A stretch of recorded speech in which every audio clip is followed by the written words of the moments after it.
Wunderkammer è un'orchestra, non orchestra, è un progetto che cerca di spingere al limite il concetto di musica da camera.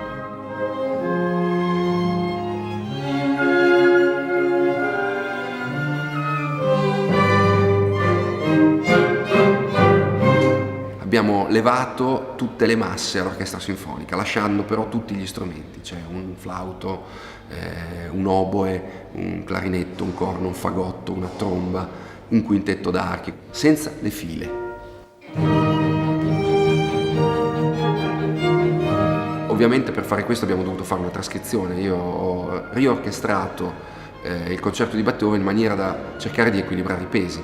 L'effetto funziona ed è possibile ascoltare il concerto di Beethoven con tutti i suoni giusti e con tutte le armonie a posto in 12 persone, in uno spazio secondo me di poco superiore ai 15 metri quadrati. L'orchestra ha sede a Pesaro, nata a Pesaro, e ha come direttore musicale Carlo Tenano. Ovviamente questo ensemble ha dei costi sostenibili, riunisce musicisti di grande livello e si può permettere di lavorare sui pezzi con una cura del dettaglio che in orchestra è impensabile.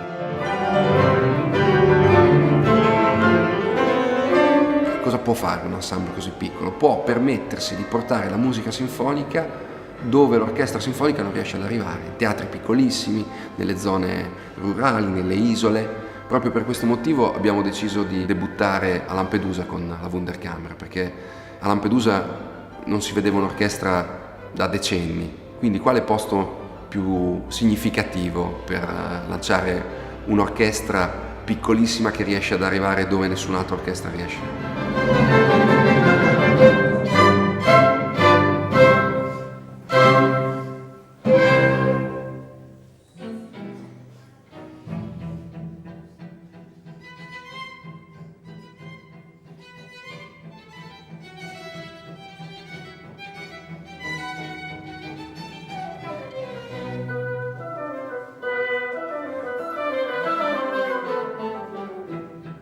Questo è la Wunderkammer e il concetto proprio di Wunderkammer è un concetto bellissimo, è la Camera delle Meraviglie, era la camera che avevano i re, gli studiosi nel 5, nel 600, dove tu mettevi le cosiddette mirabilia, che si dividevano in naturalia e artificialia, cioè lo scheletro o l'animale esotico impagliato che veniva da paesi lontanissimi, possibilmente al di là del mare, la pietra preziosa. Poi c'erano gli artificiali, gli automa che giocava a scacchi, la macchina geociclica che rappresentava l'universo.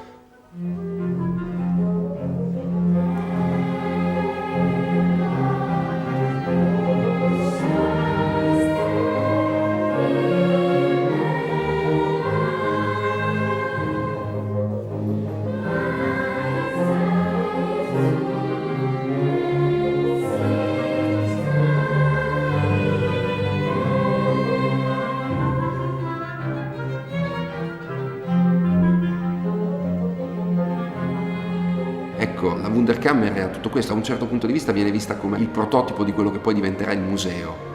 Da un altro punto di vista è una metafora fantastica della camera del bambino, per cui contiene questa ideale dell'infanzia, è la camera in cui il bambino mette la piuma del gabbiano, il sasso dalla forma strana, l'oggetto insignificante che per lui ha un significato magico.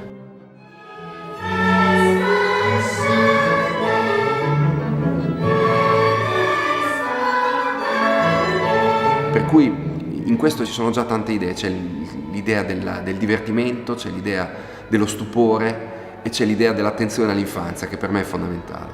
Ed è per questo che come logo abbiamo scelto un giroscopio, un dito che sostiene una trottola scientifica, ma comunque una trottola, che però in quanto trottola, in quanto giroscopio, è una metafora dell'universo, della rotazione, dell'armonia delle sfere, per cui è un dito che tiene in mano l'armonia.